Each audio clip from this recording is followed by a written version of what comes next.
Red here, and this is Headbanger by SetonixSynth and me, Red.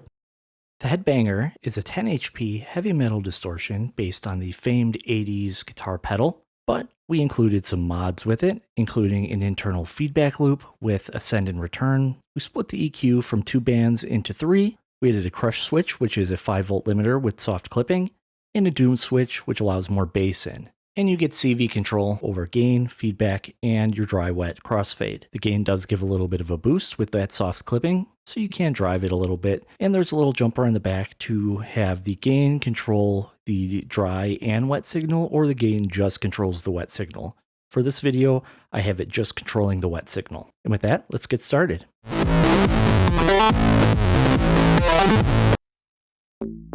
Okay, to get things going, I'm using this sequence from Rings, and it's the modal mode. Alright, let's see what this sounds like when we turn up the dry-wet.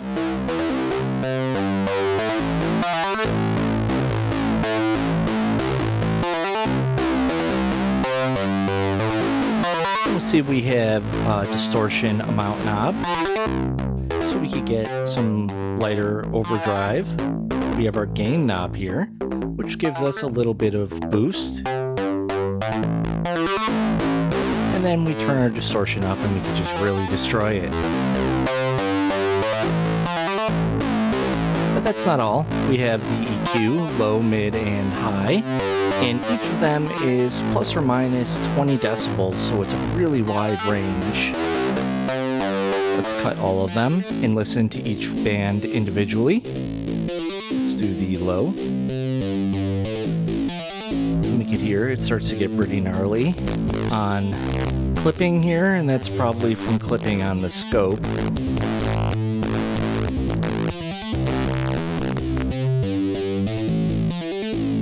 Let's turn up the mid.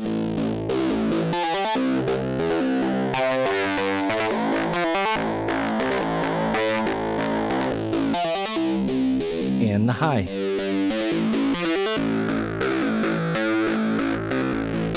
And since these are analog EQ, you have infinite amount of combinations.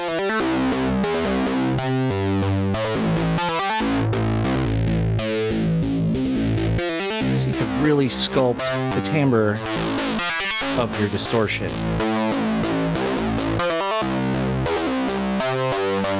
And you can hear we're getting that clipping on our other modules. So a way to combat that is we could actually use the crush switch here, which is a 5-volt limiter with soft clipping. So it adds a little bit of drive, sort of crunchiness to that end sound. We can see the voltage was brought down to 5 instead of 10 plus.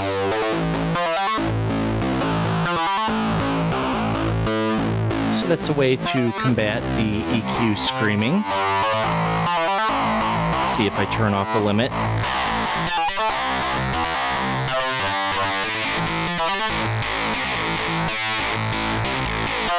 And the EQ can even self-oscillate when turned up all the way.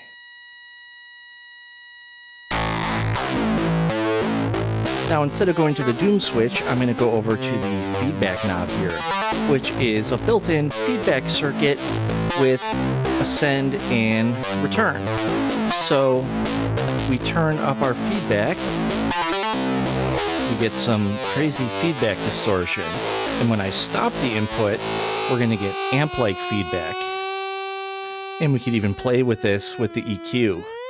So guitarists' fun thing is if you're playing with feedback on your amp, play with the EQ on your amp.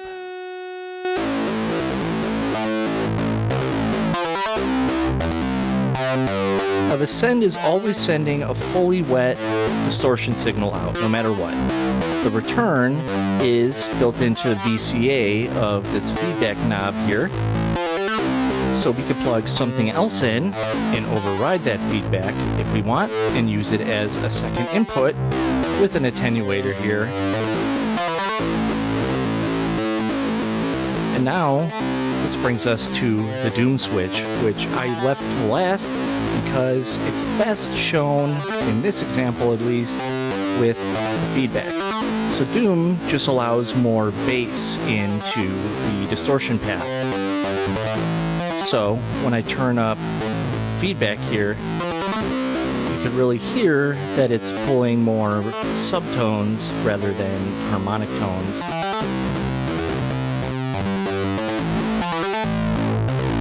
And you'll get a little bit more bass oomph without any feedback with the Doom switch. Now let's Doom and Crush, and now really do our feedback. And you can really hear the difference with the Doom now. And this gives it a really cool digitized sort of sound, and it's all just super analog, just feedback and distortion. Now we didn't dive into the CV for gain, feedback, or dry wet yet, but that's what we'll dive into next.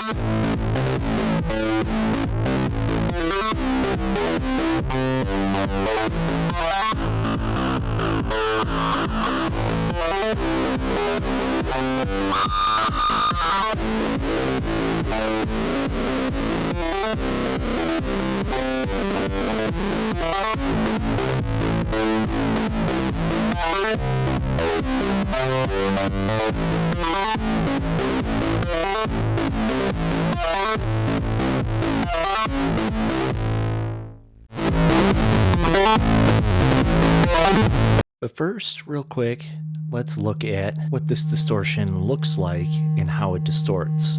So I have a sine wave going in, I have the EQs all equal, distortion is up a bit, gain is at about unity, feedback is off, Crush and Doom are off. Let's turn up the distortion.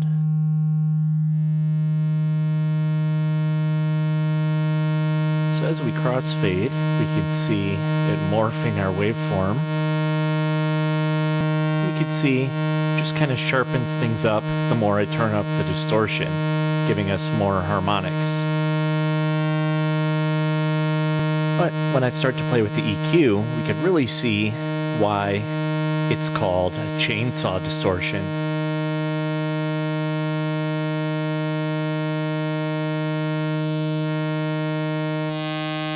We get lots of extra harmonics. Let's turn the Crush on. Lots of extra harmonics with the high and mid.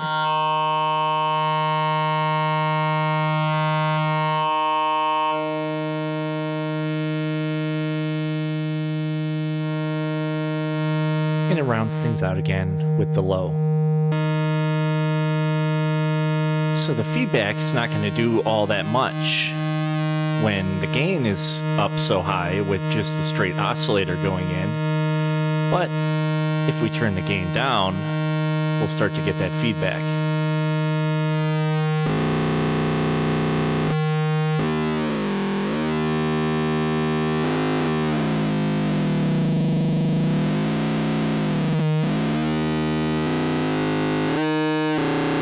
So the Doom on just for fun.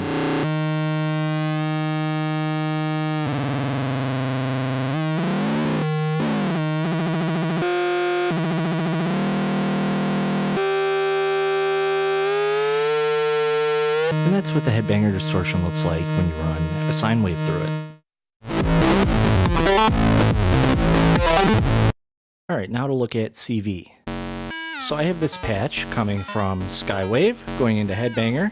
It is just triangle and sawtooth waves that it is switching between, so we don't have any square waves that are going to reduce the amount of distortion we can get from headbanger. Alright, to start, I'm going to turn just the dry wet all the way wet, and I'm going to throw some CV into the gain CV input. So we get some nice gain control over our signal going into the drive to give us various amounts of drive. But where it gets really beneficial is when we incorporate feedback in. So right now, at a standard gain, we're not going to get much action from that feedback input unless we lower our gain. Well, we could CV both of them and get nice interactive CV modulation.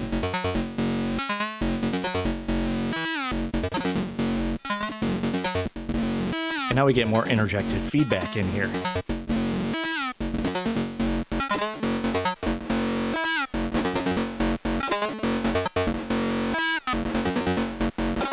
And then lastly, we could of course control our dry wet for some additional modulation.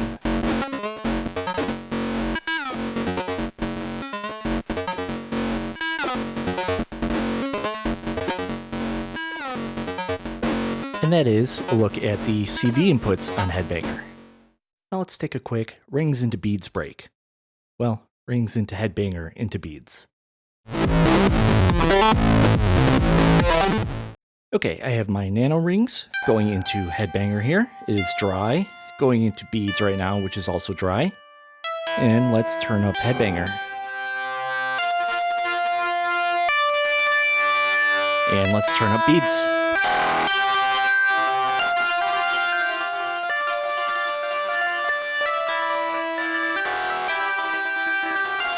And now let's modulate the CV of Headbanger. I have LFOs coming from Oct at different rates.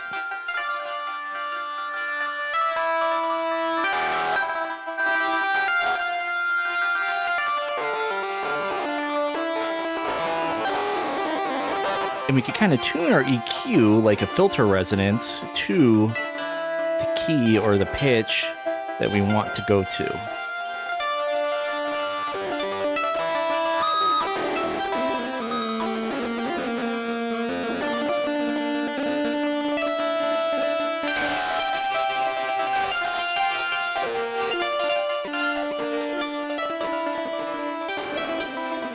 And that is rings into Headbanger into beads.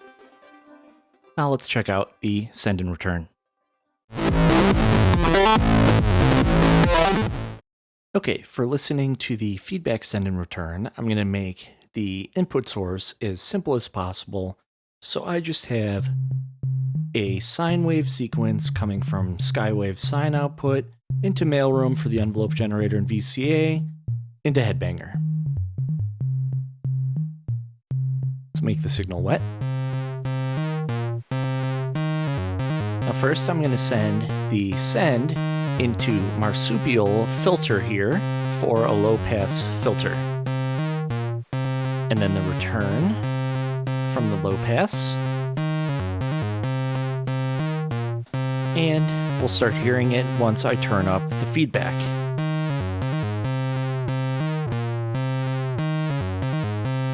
So if I unplug the send here, and I turn the feedback all the way up, we're not going to hear anything until we start self-oscillating here, because this isn't getting an input. So we could hear that it's overpowering it. So it's this kind of a second input here that we have volume control over. But we're going to send our signal in. And we can hear we're getting filtered distortion or distortion feedback. Let's turn our gain down a little. Now what if we volt per octave tracked the filter with the same sequence as the oscillator?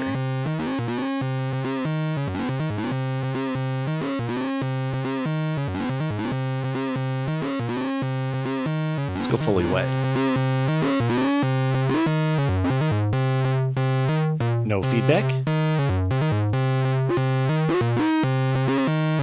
And we could also tune it with our EQ.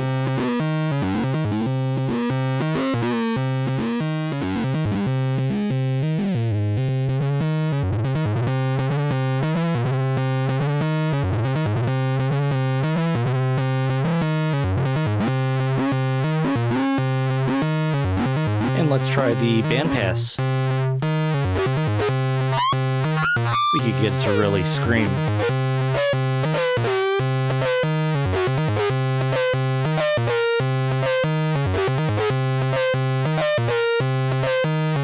So with this feedback, we're getting this fun interjected,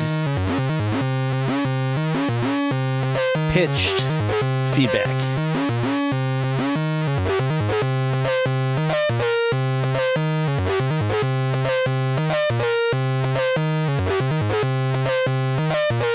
Now let's check out the feedback into reverb.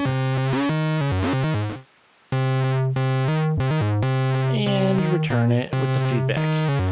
Now what I'm going to do is turn beads dry here but I'm going to turn the reverb all the way up.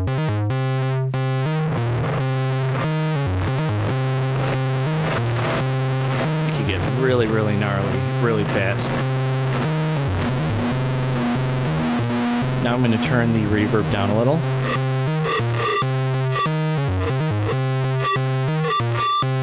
This is at about 11 o'clock.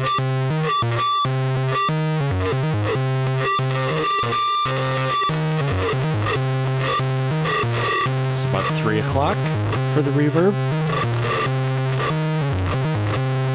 And full for the reverb again. We get really gnarly. And then we could probably cut our input and still get some nice feedback going.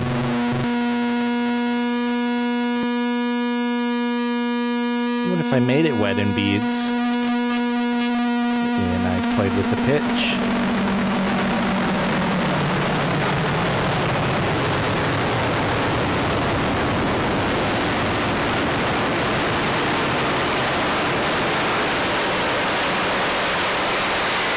And that is Headbangers send and return into a filter and into reverb.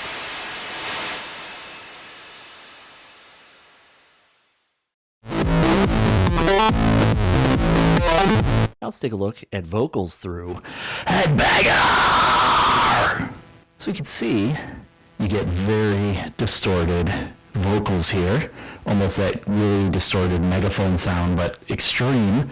But I found that it actually makes a screaming sound pretty easy, and you're not going to destroy your voice at all. I can scream!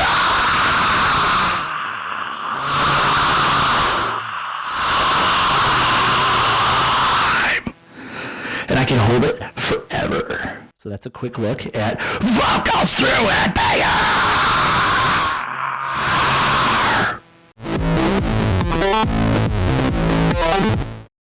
Alright, now let's see what an already distorted sound sounds like when we run it through Headbanger. For this, I'm using Warp Core by Infrasonic Audio because it gives us good phase distortion.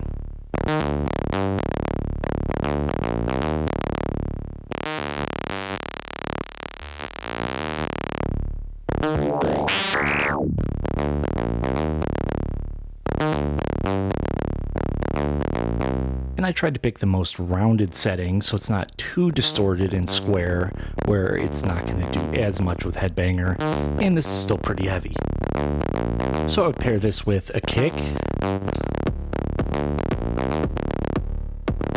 and then I'm slightly ducking the Warp Core signal with some pump after Headbanger.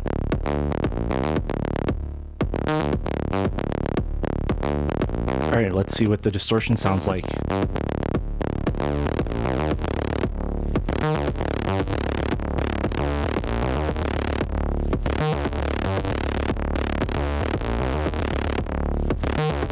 And you'll see when we go fully wet, in the quieter parts of the sequence, you could hear that little bit of noise coming through, but there's nothing really to do about that with the distortion. But you can kind of fill that space then with feedback.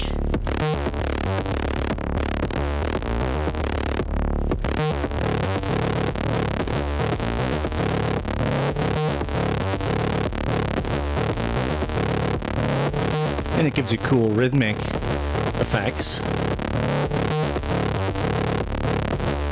that aren't in your sequence. Here's our sequence. Let's turn the kick off.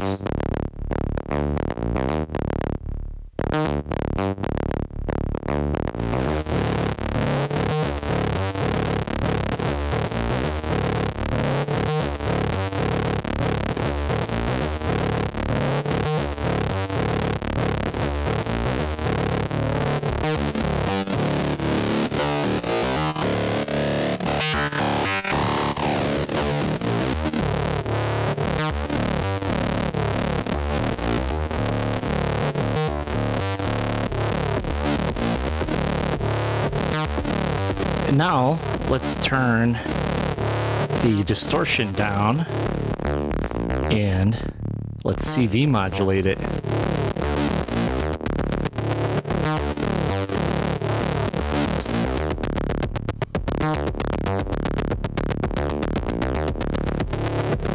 add some CV modulation to the feedback.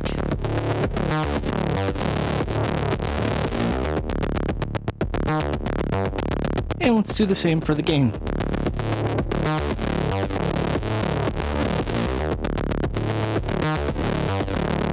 And I'm going to play with the decay amount of warp core.